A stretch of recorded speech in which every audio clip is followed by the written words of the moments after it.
कुछ ले लिया करो दवाई। और बेटी जब घर से विदा होती है ना,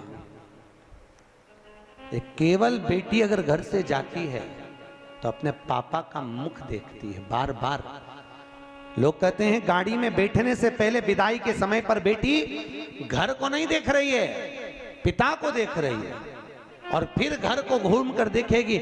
मम्मी से कहती मम्मी मेरी विदाई हो रही है। और आजकल तो होटलों से विदाई हो जाती है, धर्मशाला भवनों से, गार्डन से विदाई हो जाती है, पर बेटी अगर कहीं से विदा होना चाहती है तो अपने घर से मम्मी एक बार मुझे घर और देख लेने दो। मेरे को आपने, मम्मी आपने मुझको दूध पिलाया है, कैसे पाल पोस कर बड़ा करा माँ, पर बेटी बड़ी हो गई और दूसरे के घर ब्याह कर जाती होगी, उस माँ का कलेजा कितना रोता होगा जिसको पाल पोस कर बड़ा करा और दूसरी जगह भेज दिया।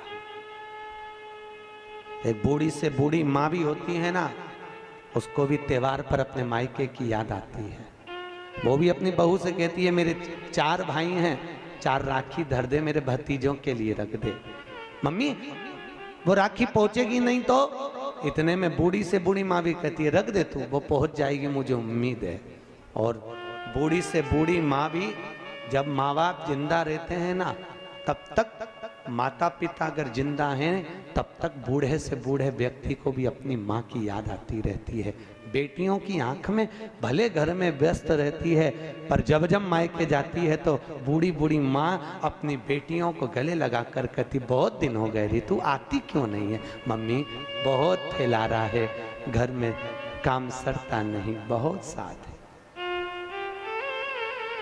भाई माता पिता जब चले जाते हैं ना तब बेटियां मायके आना कम करती हैं, अब नहीं आती।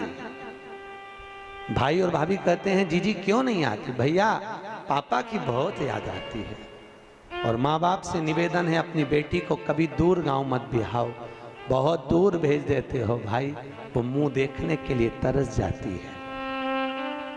कई कई माँ बाप तो, कोई पड़ोसी भी जाता है ना उसके साथ भी झोला रख कर भेज देती है। माँ आज पड़ोसी जा रहा है, अपने पति से कहती है सुनो जल्दी जाओ, जल्दी से बेसन ले आओ, मैं लड्डू बना देती हूँ, मेरी बेटी को बहुत अच्छी लगती है, और तिल्ली की गजक अच्छी लगती है, जाओ। और अपने यहाँ वो हलवाई की दुकान है ना, उसके यहाँ से सामान लिया, उसको यहाँ के सेव बहुत अच्छे लगते हैं, जाओ।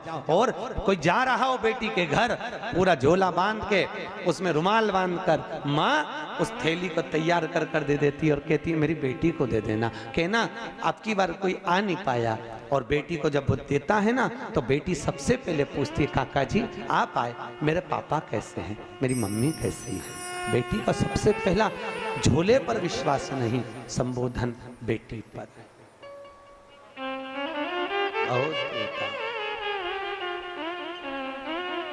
यहाँ भी मेरी बहनें बैठी हैं, माताएं बैठी हैं, जीजियों ईमानदारी की बात है, कैसे आप लोग अपना घर छोड़कर आते होगे, दरवाजे को जब देखते हो, और कई बार अपने खिलौने के कमरे में भी जाते होगे। अभी भी शादी होने के बाद भी आपको अगर मायके की याद आती होगी ना तो पापा के साथ बैठकर खाई हुई वो रोटी जरूर याद आती हो। मम्मी गरम गरम उतार के देती जाती है और तुम्हारी थाली में लाकर देती है, और तुम कहती हो मम्मी पेट भरा गया, एक और खा ले, एक और ले ले, मैंने तेरे लिए बनाई, थोड़ी सी मोटी कर दी है।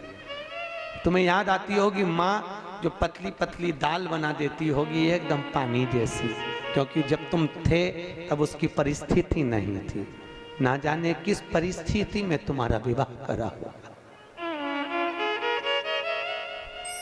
कैसे परिणा कर भेजा होगा। रात रात भर माँ बाप भी जगते रहे तुम्हारी शादी के समय पर, और बाप ने अपनी पत्नी से कहा जो जो उसको अच्छा लगता है उसकी पेटी में रख दे, उसकी अटैची में रख दे। सुनो उसको थोड़े से कोई फ्रिज कोई कूलर दे दे, तो पैसे नहीं है मैं कर्जा कर कर ले आऊंगा, उसको दे दे। कोई माँ बाप बेटी को विदा करता है, क्या नहीं दे साहब, उसने अपने प्राण तक निकाल देता है, कुछ दे दिया। बेटियां पूंजी है, सावधान है। बहुत बहुत पूंजियां हैं। कैसा परिवार। माँ सबसे पहले मायके में भोजन करती थी और यहाँ सबको खिला देती है। आखिरी में 2 रोटी लेकर बैठती है ना, तब याद आती, मम्मी तू सबसे पहले खिलाती थी, आज कोई पूछने वाला नहीं। आज बहुत याद आती है तेरी रोटी की माँ, और बहुत याद आती है माँ, तू तेरे द्वारा दिया हुआ मेरा ज्ञान माँ, कभी तो आया कर हमको देखने के लिए, कभी तो हमारे दरवाजे तक पहुंचा कर। और माँ जब मायके बेटी के ससुराल जाती है ना, और बेटी को सबसे पहले देखकर कहती, कितनी दुबली हो गई तू, कुछ नहीं पाया, ले मैं बना दूं क्या? नहीं मम्मी, वहां आती हो तुम खिलाती हो ना, आज मैं तुमको बनाकर खिलाती हूँ। माँ आंख में आंसू भरकर रोती हुई, बिलखती हुई बेटी को देखकर कहती है, कितनी प्रपंचे में पड़ी है।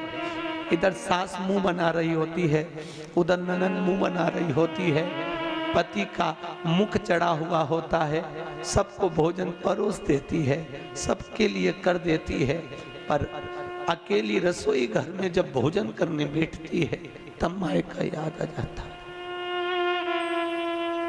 तब रो लेती है।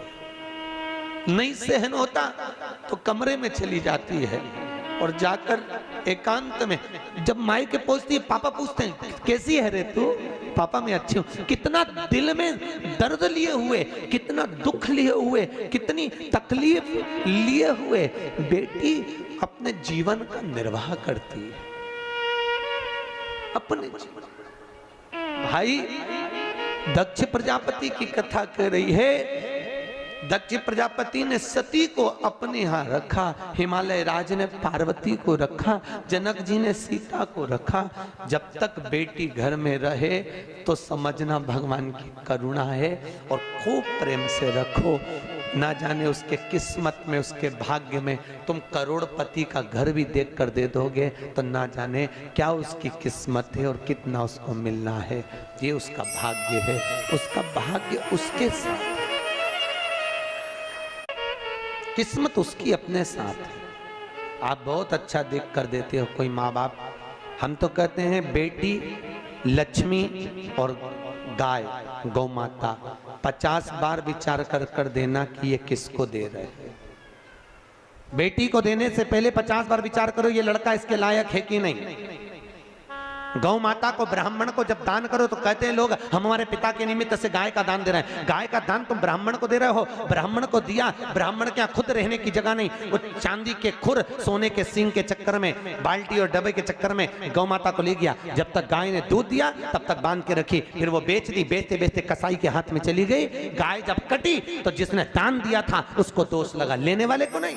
इसलिए बेटी, गाय और लक्ष्मी, पैसा भी हमेशा सोच समझ कर दीजिए कि किसको दे रहे हो। कहीं किसी ऐसे भिखारी के कटोरे में पैसा मत डालो कि उस भिखारी ने लेकर वेश्यावृत्ति में लगा दिया, जुए में लगा दिया, मदिरा पान में लगा दिया, मांसाहार में लगा दिया। अगर लक्ष्मी किसी गलत जगह पर जाती है तो दान करने वाले को रोना पड़ता है। बेटी गलत जगह जाती है तो कन्या दान करने वाले को रोना पड़ता है। गाय गलत जगह